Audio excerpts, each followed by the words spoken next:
Assalamualaikum warahmatullahi wabarakatuh. Madayaw umayong adlaw kaninyong tanan. Magandang araw sa inyong lahat.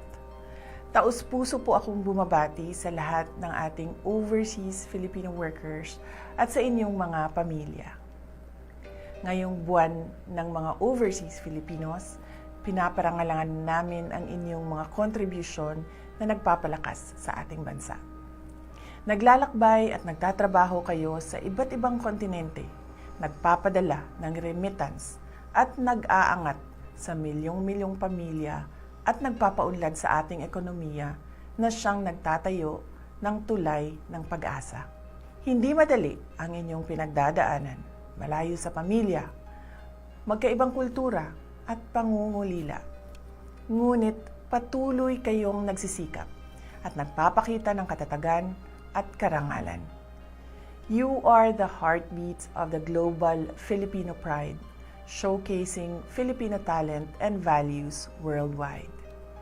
As we honor your contributions, I call on our government and communities to strengthen support systems, better consular services, mental health resources, and reintegration programs to ensure your rights are protected and your sacrifices are recognized.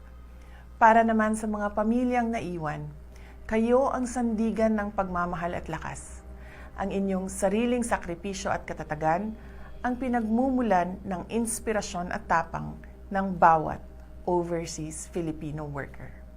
Sama-sama tayong bumuo ng kinabukasan kung saan bawat OFW ay makakabalik ng may dangal at ganap na matutupad ang kanilang mga pangarap.